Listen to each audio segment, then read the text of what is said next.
출애굽기 35장 30절을 보겠습니다. 출애굽기 35장 30절부터 36장 1절까지를 제가 읽도록 하겠습니다. 모세가 이스라엘 자손에게 이르되 볼지어다 여호와께서 유다 지파 홀의 손자요 우리의 아들인 부살레를 지명하여 부르시고 하나님의 신을 그에게 충만케 하여 지혜와 총명과 지식으로 여러 가지 일을 하게 하시되 공교한 일을 연구하여 금과 은과 노소로 일하게 하시며 보석을 깎아 물리며 나무를 새기는 여러 가지 공교한 일을 하게 하셨고 또 그와 단지파 아히사막의 아들 올리압을 감동시키사 가르치게 하시며 지혜로운 마음을 그들에게 충만케 하사 여러 가지 일을 하게 하시되 조각하는 일과 공교로운 일과 정색, 자색, 홍색 실과 가는 배실로 수 놓는 일과 짜는 일과 그 외 여러 가지 일을 하게 하시고 공교로운 일을 연구하게 하셨나니 부살렐과 올리압과 및 마음이 지혜로운 사람 곧 여호와께서 지혜와 총명을 부으사 성소에 쓸 모든 일을 할 줄 알게 하심을 입은 자들은 여호와의 무릇 명하신 대로 할 것이니라. 자, 오늘 35장 30절부터 36절을 읽었는데 역시 성경은 어디를 보나 하나님이 우리들로 하여금 하게 하신다. 그러니까 요즘 한국 그 국문법에서는 아주 싫어하는 그러한 표현이에요. 국문법은 수동태를 사용하지 못하게 하거든요. 뭐 내가 했다, 뭐 이렇게 능동태로 표현을 하라고 하는데 영어나 이런 헬라어, 히브리어 이런 언어는 수동태를 많이 사용을 합니다. 주어를 하나님으로 놓고 얘기를 하다가 보면 하나님께서 주권자 하나님께서 인간들로 하여금 하게 했다. 그러니까 참 항상 제가 높아지면서 말씀을 드리지만 하나님에 대해서 가르쳐주면 인간들이 자기 변명하기에 딱 좋아요. 갖다 사용하기에. 근데 그렇게 사용하라고 하는 얘기는 아니지만 곧잘 그렇게 자기 변명하기 위해서 사용을 하는데 인간들이 내가 한다, 너는 왜 그러냐 이렇게 이야기를 합니다. 사고가 형성이 그렇게 돼 있기 때문에 그래요. 자기를 주어로 놓고 내가 하면 하고 안 하면 안 하고 상대도 그렇게 하지 말아야 되는데 그렇게 했기 때문에 저부터도 생활 속에서 거기서 못 벗어나죠. 크게 상대가 그렇게 하는데 기분이 안 나쁘겠습니까? 상대가 잘 해도 오해를 하고 기분이 나쁠 때도 있는데 그런데 항상 제가 말씀을 드리지만 저 인간은 왜 그래 그러는데 하나님이 하게 하니까 그러는 거예요. 그 인간은 그러고 싶어서 그러겠냐고. 하나님이 잡아 돌리면은 아무리 내가 진정을 하려고 해도 심장을 막 요동치게 만들면 그렇게 할 수밖에 없고 내가 막 흥분을 하려고 해도 뭐 보복이 두려워서 안 톤지 뭐 배운 사람답게 좀 포장을 하려고 하다가 보니까 의식을 하느라고 못하든지 이유 불문코 과정은 어떻든지 간에 하나님이 못하게 하면 못하는 거예요. 막 죽이고 싶어도 자식을 죽여도 그 보복을 못 한다니까. 어떤 이유에서든지. 막 저는 지금 심정 같으면 내 가족 건들면 내가 죽을 때 죽고 말지 가만히 못 있어요. 그런데 말이 그렇다는 얘기지. 현장에서 하나님이 뭐 어떤 마음을 주셔서 제가 그걸 못하게 하면은 하나님 못하게 하면 못 하는 거예요. 우리가 그걸 인정을 해야 되는데 그게 인정이 안 되니까 서운하고 속상하고 어떤 사람 같이 뭐 백담사 가서 2년 있다 나와도 다 용서해도 한 사람은 용서 못하겠다고 그러는데 안 되지요. 하나님께서 잡아 돌리면은. 자, 서론이 좀 길었는데 하나님께서 이렇게 하게 해서 성막을 지켜야 하는 이유는 뭐라고 했습니까? 백성들로 하여금 하나님을 기억하게 하려고. 오늘 감사주일을 맞이해서 우리가 정례식도 하고 그러는데 뭐 수학에 대한 감사, 이 감사주일의 그 역사는 청교도들이 미국에 건너가서 인디안들로부터 곡식의 씨앗을 얻어서 농사를 짐으로 생존할 수 있음에 대한 감사라고 그랬잖아요. 근데 우리도 뭐 항상 소출이 있으니까, 특히 농촌 지역이니까 여러분들이 소출에 대한 감사는 항상 하실 것이지만 그 감사가 문제가 아니지 않습니까? 우리 보혈공로로 죄 씻음 받은 죄인된 우리가, 죽었던 우리가 살게 된 것, 거듭난 것, 죽어도 살겠고 살아도 영원히 죽지 않는 이 큰 은혜를 받은 것에 대한 감사를 해야 되지. 뭐 농사 좀 잘 되고 뭐 그러면 태풍 불어가지고 농사 실패하면 감사 못 할 거냔 말이에요. 또 내년을 기약하면 되고, 하나님께서 늦은 비와 이른 비를 주시기 때문에 우리가 농사를 지을 수 있다는 하나님께 대한 감사죠. 그러니까 소출이 있으면 감사하고 소출이 없기 때문에 못 감사하고 이런 차원이 아니고, 범사에 감사할 수 있는 것은 하나님의 은혜를 깨달을 때, 정말 그게 내 능력과 공로가 아니고 은혜임을 깨달을 때, 값없이 거저주시는 것임을 깨달을 때 감사할 수 있는 거란 말이에요. 그래서 오늘 추수감사주의를 맞이해서 다른 거 다 그만두고 구주의 십자가 보혈로 죄의 씻음 받았음을 감사했으면 합니다. 이렇게 하게 하셔서 성막을 지켜야 하는 것은 하나님을 잊지 않게 하려고 거기서 제사를 지내게 하려고 한다고 했잖아요.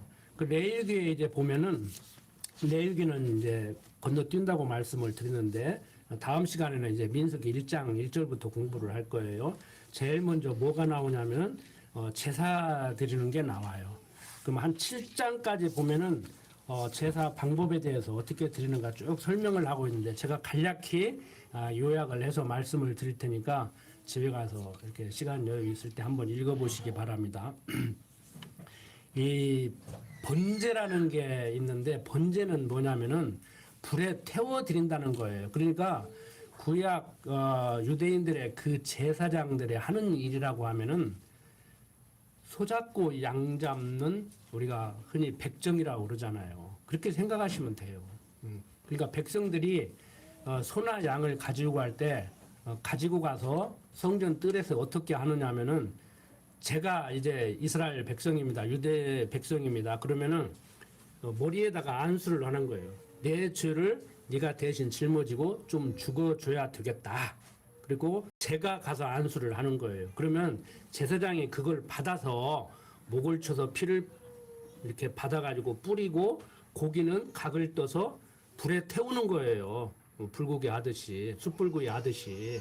그러니 뭐 말이 제사장이고 뭐 한국 목사들은 폼나잖아요. 강대상에서 넥타이 딱 메고 그게 뭐 폼나겠습니까? 그냥 굳은 일 다 하는 것이지요. 날마다 소 잡고 양 잡고 피비린내 나고 고기 불로 태우는데, 그거 뭐 소고기도 가끔 이게 뭐 숯불구이 해야 냄새가 좋지, 하루 종일 이러는 사람들은 지긋지긋할 거란 말이에요. 그걸 상상하시면 돼요, 여러분들이. 별로 좋지 않은 일이에요. 자, 그래서 이 번제라는 것은 불로 태워서 제사를 드린다, 그런 의미입니다. 그 이제 향기를, 그 연기를 하나님이 이제 흠양하신다는 것이지요. 그런데 이제 소제라는 것이 있어요. 이 소제라는 것은 성결한 생애를 하나님께 약속하는 표시로 정한 밀가루와 기름 유향을 불태우고 떡을 구워 드리는 제사입니다. 레위기 7장에 보면 나오는데, 이것은 번제가 헌신을 의미하는 것에 비해 소제는 노동의 열매를 드린 데서 행위의 성별을 상징했어요. 그러니까 소제는 뭐냐면은 고운 가루로 드리는 거예요. 소제, 소. 그러니까 지난 시간에 배웠잖아요. 뭐 어떤 사람은 소로, 어떤 사람은 양으로, 그것도 없으면 비둘기로, 그것도 없으면은 이제 밀가루로 드리고 그런다고 했잖아요. 이제 소제는 곡물로 이렇게 가늘게 빻은 가루로 드리는 거. 그 화목제라는 것은 뭐냐?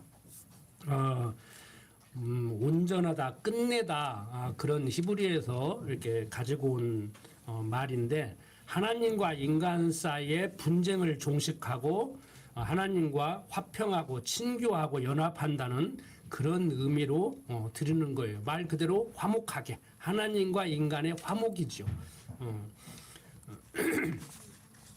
그리고 이제 또 무슨 제사가 있냐면은 속죄제가 있습니다.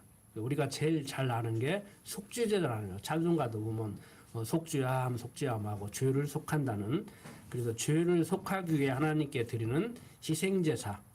이 속죄제는 도덕적 허물뿐만이 아니라 뭐 해산이나 나병 같은 의식적인 부정, 그러니까 구약 성경에서 말하는 부정한 것, 정결치 못한 것에 대한 속죄도 행해졌다고 그래요. 그리고 또 주요 절기나 제사장들의 유임식에서도 이런 속죄제를 드렸다고 그래요. 그 다음에 이제 속건제가 있는데, 이것은 하나님께 바쳐진 제물이나 성물에 대해서 율법을 알지 못하여 혹은 실수로 죄를 범했을 때, 그 다음에 뭐 인간관계에서 상대에게 해를 끼쳤을 때 죄를 속하기 위해서 드리는 제사예요. 그러니까 불로 태워드리고 소와 양으로 드리는데, 또 어떤 사람은 곡식으로 드리고 그러는데, 화목제, 속주제, 속건제, 이런 제사가 있었다. 이것은 다 장차 오실 그리스도가 십자가에서 단번에 드리실 그 제사에 대한 모형과 그림자였습니다.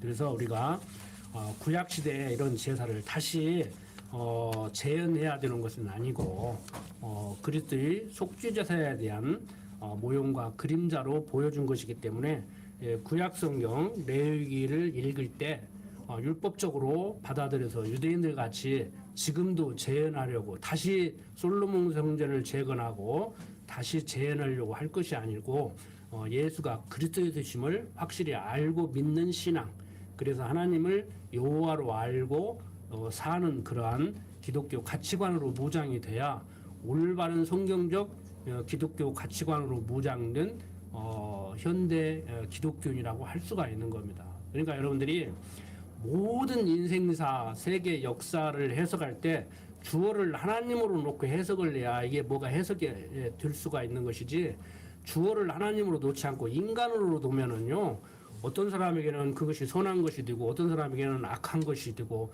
이쪽 편에서 보면은 선한 것이 되고 저쪽 편에서 보면 악한 것이 되고 그런 거예요. 어제도 이렇게 내려오면서 사위하고 이렇게 얘기를 했는데, 여러분들 한번 보세요. 어떤 분이 경제적으로 너무 어려우니까 자식들 굶겨주지 않으려고, 자식들을 가르치려고 쉽게 말해서 사기 아닌 사기를 친 거예요. 돈을 꿔가고 안 주는 거예요. 근데 제일 누구한테 꿉니까? 돈을 꿀 때 누구한테 꺼요? 제일 가까운 사람한테 꾸지. 제일 가까운 게 이제 아버지한테 달라고 해서 없으면 형제한테 달라고 그러고, 친척들 돈, 뭐 이게 돈 거래 가지고 또 마음 상한 분들 있으면 또 상처받지 마십시오. 예를 하려다가 보니까, 어제 한 얘기를 제가 이제 하는 거니까, 그러다가 보니까 안 갚았어요. 못 갚지. 처음부터 갚을 능력이 없는데. 그런데 그 자식들은 다 잘 먹고 잘 살고 대학까지 다 졸업시켰는데, 돈 꾸는 사람들은 돈 띄고 있는 돈 없는 돈 다 하다가 보니까 자식들도 제대로 못 가르쳤어. 자, 자식 입장에서 볼 때는 그런 아버지가 없지. 아버지가 강도질을 했든지 사기를 쳤든지 식구들 먹였으면 되잖아요. 자식들 지금 죽느냐 사느냐의 문제인데, 아니 굶어 죽어야 됩니까? 강도질이라도 해서 사기라도 줘서 먹여 살려야 됩니까? 자식들은 더 없는 아버지예요. 그렇지만 그 돈 꺼주고 떼가지고 돈 띄어서 자기 자식 못 먹이고 못 가르친 사람들한테는 원수도 그런 원수가 없지. 그러니까 어떤 입장에서 보느냐, 어떤 시각에서 보느냐에 따라서 해석이 다 다른 거예요. 그러니까 지금 정치판도 그러고 뭐 경제도 그러고 막 종교적으로 지금 뒤섞여가지고 우리나라가 얼마나 혼란스러워요. 이 사람 말 들으면 여기도 조금 맞고, 이 사람 말 들으면 여기도 조금 맞고, 다 틀렸다든지 다 맞다든지 하면은 이거냐 저거냐 하기가 좋은데, 이게 잘 안 된다고. 저부터도 제가 정말 누구를 뽑아야 되냐. 차라리 뭐 내가 나가고 말지 하는 생각이 문득문득 드는데 인간적으로 보면 저도 마찬가지죠. 여러분들 중에서도 저를 좋게 하는 분들도 있고 나쁘게 보는 분들도 있고 아 강론 잘한다는 분들도 있고 야 너무 어렵다는 분들도 있고 다 다르단 말이에요. 제가 드리고자 하는 말씀은 인간을 주어로 놓고 내 인생을 해석하고 상대를 바라보고 역사를 해석하면은 전혀 해석이 안 된다. 보는 입장에 따라서 좋을 수도 있고 나쁠 수도 있어. 내가 저 사람 싫다고 다 싫어하는 것도 아니고 저 사람이 나 미워한다고 다 미워하는 것도 아니에요. 그런데 나를 좋다고 하는 사람들 거기에 초점을 맞추면 그래도 인생이 살만한데 막 열이 좋다기도 한 사람이 싫다면 그 사람 때문에 막 스트레스 받아가지고 막 악플 다르니까 응? 그걸 못 견뎌가지고 막 세상 떠나는 연예인도 있고 막 그런단 말이에요. 그렇게 살면 안 됩니다. 하나님께서 모든 것을 조성해서 섭리를 하신다. 그런데 그 모든 것을 조성하시는 섭리 가운데 핵심적인 것은 뭐예요? 당신을 여호와로 알게 하는데 핵심적인 것은 뭐예요? 그리스도 약속하고 약속대로 예수를 그리스도로 보내서 택한 백성들은 예수 믿고 구원받게 만들고 불택자들은 예수 못 믿고 구원 못 얻게 만든다. 그런데 우리는 택한 백성이다. 그래서 오늘날 예수를 믿고 오늘 이 시간에 여기에 앉아서 제 강론을 듣고 여러분들이 집에 돌아가셔서도 강론으로 부족하니까 성경을 또 공부하신단 말이에요. 이거 이상 더 감사한 일이 어디가 있습니까? 뭐 고추 농사 좀 오래 안 됐습니까? 배추 농사 좀 폐롱했습니까? 그거 너무 관심 두지 마십시오. 내년에는 또 잘 될 수 있고 안 그렇습니까? 그래서 우리가 정말 뭐 어떤 교인은 가문가 막 배추도 갖다 놓고 사과도 갖다 놓고 잔치한다 그러는데 그거 한번 하는 것도 괜찮아요. 저도 목사님한테 우리도 그렇게 해야 되지 않습니까? 어제 말씀을 드리려다가 그냥 아예 그냥 뭐 목사님이 또 그런 분도 아니고 뭐 말해봐야 제가 하자고 하면 뭐 하자고 하지 뭐 안 돼 그러시겠습니까? 그런데 굳이 그럴 필요 없다고 해서 오늘 이렇게 말씀으로 이렇게 대신하고 다시 한번 내 구주 되신 예수 그리스도를 생각하면서 정말 항상 생각만 해도 감사하고 또 생각이 나고 생각이 나서 생각하면 감사하고 그러한 감사 주의를 보냈으면 합니다. 기도드립니다. 아버지 하나님 오늘 감사주일로 모여서 간단한 말씀 살펴봤습니다. 이스라엘 백성들에게 성막을 짓고 거기에서 제사를 드리라고 한 것은 당신이 여호와 되심을 알게 하시려는 섭리였습니다. 장차 오실 그리스도를 바라보게 하는 섭리였습니다. 감사한 것은 오늘을 사는 우리들 구약 이스라엘 백성들은 오실 메시아를 바라보고 살았지만 우리는 이미 오셨다 가신 다시 오실 메시아를 바라보고 학수 고대하고 있습니다. 아버지 하나님 어떠한 상황 가운데든지 그리스도의 보혈 공로를 잊지 않고 그의 은혜로 우리가 살게 됨을 항상 감사하며 이 땅에 소망을 두지 말고 영원한 나라 하나님 나라에 소망을 두고 살게 하여 주시옵소서. 부족한 종 예수님 이름으로 기도드립니다. 아멘. 네, 이어서 박영철 목사님께서 집례하시는 성례식을 하려고 합니다. 오늘 유아 세례를 받는 부모와 어린이들은 이 앞쪽으로 좀 자리 이동 좀 해주세요. 자리 정리 좀 하겠습니다. 준비하는 가운데 고린도전서 11장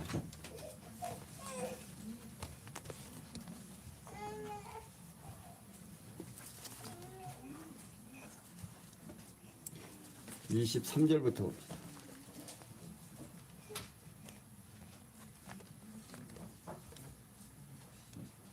찾으신 줄 알고 제가 봉독하겠습니다.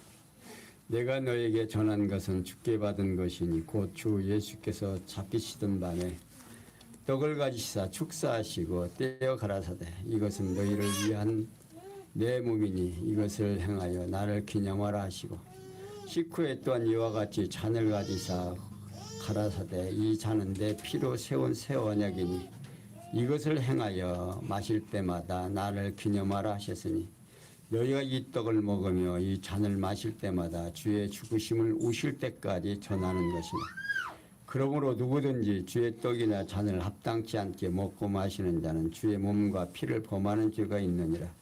사람이 자기를 살피고 그 후에야 이 떡을 먹고 이 잔을 마실지니 주의 몸을 분별치 못하고 먹고 마시는 자는 자기의 죄를 먹고 마시는 것이니라. 이러므로 너희 중에 약한 자와 병든 자가 많고 잠자는 자도 적지 아니하니라. 우리가 우리를 살폈으면 판단을 받지 아니하려니와 우리가 판단받는 것은 주께 징계를 받는 것이니 이는 우리로 세상과 함께 죄 정함을 받지 않게 하려 하심이라. 그런즉 내 형제들아 먹으러 모일 때에 서로 기다리라. 만일 누구든지 시장하거든 집에서 먹을지니 이는 너희의 판단받는 모임이 되지 않게 하려 함이라. 그 남은 것은 내가 언제든지 갈 때에 규정하리라. 아멘. 사실 이 성찬 예식은 지금은 우리가 이제 약식으로 이렇게 빵을 조금 떼서 또 포도즙을 조금 해서 상징적으로 이렇게 전합니다. 그런데 이제 초창기에 우리 교회에서는 우리 주일날 모이죠. 모이면 지금 밥을 먹고 식사를 합니다. 지금 코로나 때문에 그 일을 금합니다만은 그때에 이제 고린도 교회가 이제 먼저 온 사람, 늦게 온 사람, 또 끼리끼리 이렇게 먹고 마시기 때문에 굉장히 교회에 부독스러운 일들이 생겼습니다. 그러니까 이제 바울 사도가 고린도 교회에 편지를 써서 성찬 예식이 어떠한 건지, 그러니까 성도들이 모여서 떡과 잔을 마실 때에 어떻게 해야 되느냐 하는 것을 지금 가르쳐 주고 있죠. 그러니까 사도 바울이 예수님께서 생전에 십자가에 죽으시기 전에, 그러니까 우리 성도들을 위해서 자기 몸을 희생시키시기로 정해서 이 땅에 오셨는데 그 일을 이제 행하면서 이제 사랑하는 제자들에게 그가 이제 떡을 가지시고 뭐라고 얘기하시느냐면 이 떡을 내 몸이다 그 말입니다. 그렇게 떡을 띄워주면서 이것은 내 몸이니 이걸 먹고 마실 때마다 뭘 기념해라. 나를 기념하라는 겁니다. 그러니까 오늘 우리가 2000년 예수님이 왔다 가신 2000년 이후에 지금도 성찬 예식을 행하는 것은 결국 예수 그리스도가 누구를 위하여? 나를 위하여, 또 우리를 위하여 이 땅에 오셔서 하나님의 명령 따라서 하나님의 사랑에 의해서 예수 그리스도가 이 땅에 오셔서 당신의 몸으로 율법이 요구하는 모든 요구를 들어주셨습니다. 그래서 십자가에 죽으시면서 다 이루었다 그러시죠. 뭘 이루었느냐? 율법의 요구를 당신의 한 몸으로 이루었다고 말입니다. 그 이루어진 모습을, 그 일을 언제까지? 주님이 오실 때까지 그걸 기념하라는 겁니다. 그러니까 그걸 우리가 먹고 마실 때마다, 그러니까 성도와 성도가 모여서 먹고 마실 때마다 누구를 기념해야 되냐? 주님을 기념하라고 말합니다. 그래서 오늘 우리들에게 중요한 것은 오늘 세례식을 베풀고 성찬식을 하는 것은 성찬 예식을 하기 앞서서 세례도 주고 그러니까 학습도 하고 유아 세례도 줍니다. 그런 이유가 뭐냐면 성찬 예식에 참여하는 자는 어떤 자만 참여하는, 세례를 받은 자만 참여하게 돼 있습니다. 그러니까 세례를 받지 아니하면 성찬 예식에 참여할 수가 없죠. 근데 이제 오늘 특별히 이제 유아 세례를 받게 됩니다. 이 유아 세례는 어떠냐면 부모들이 이 자녀를, 그러니까 오늘 성경에서는 부모가 믿으면 그 가정이 하나님의 부르심을 얻은 가정이라고 인정을 하고 그 가정에 결국 이제 구원 얻었다라고 하는 표식으로 이제 세례를 베풀고 하게 되어 있습니다. 그러니까 오늘 우리 셋, 그러니까 하나님께서 주신 귀한 가정에 어린 생명들을 향해서 약속을 하는 겁니다. 오늘 여기 모여있는 모든 사람 앞에서 지금 약속을 하는 겁니다. 어떤 약속? 틀림없이 이 아이들을 누구의 뜻 안에서? 하나님의 뜻 안에서 양육할 것을 지금 모든 성도들 앞에서 약속을 하는 시간입니다. 그러니까 오늘 요 6사람, 그러니까 9사람이네요. 9사람이 합력을 해서 정말 하나님의 뜻 안에서 자녀들을 잘 양육하고 있는지 보증 서시는 여러분들입니다. 그러니까 아이들이 좀 잘못해도 다 용서하고 덮어서 주님의 사랑으로 덮어서 잘 자랄 수 있도록 해 주시기를 바라고, 그래서 이제 이 부모들에게 오늘 증인들 앞에서 서약을 받겠습니다. 그러니까 개개인의 서약을 하는 게 아니고 우리 새 어린아이의 부모님들에게 동시로 할 테니까 만약에 합당치 않으면 예라고 하면 안 되고 예라고 안 하시는 분은 이제 오늘 유아 세례를 못 받을 것이고 예라고 하는 분만 세례를 받을 수 있을 겁니다. 자, 그러면 묻겠습니다. 그대들은 이 아이를 예수 그리스도의 피로 씻음과 성령이 새롭게 하시는 은혜의 필요를 인식하십니까? 다 뒤에 증인들도 알아듣게 좀 크게 대답하시기 바랍니다. 그대들은 이 아이를 위하여 하나님의 언약의 허락을 앙모하며 자신의 구원을 위하여 전진하는 것과 같이 이 아이도 주 예수 그리스도를 신뢰함으로 구원을 얻을 줄 믿습니까? 네. 자, 그대는 지금 완전히 이 아이를 하나님께 바치며 겸손한 마음으로 하나님의 은혜를 의지하며 친히 경건한 본분을 이 아이에게 보이기를 전력하며 이 아이를 위하여 기도하며 이 아이를 위하여 함께 기도하며 우리 거룩한 종교의 도리를 가르치며 하나님의 지시하신 모든 기관에서 전력하여 이 아이를 주의 양육과 교훈에서 자라게 하시기를 서약하십니까? 네. 다 들으신 줄 압니다. 기도하겠습니다. 자비하신 하나님 아버지, 영원한 경륜 속에서 제각기 복스러운 가정에 선물로 주신 아름다운 자녀들, 저희를 주의 교양과 훈계로 키워 하나님께 바칠 것을 서약하였습니다.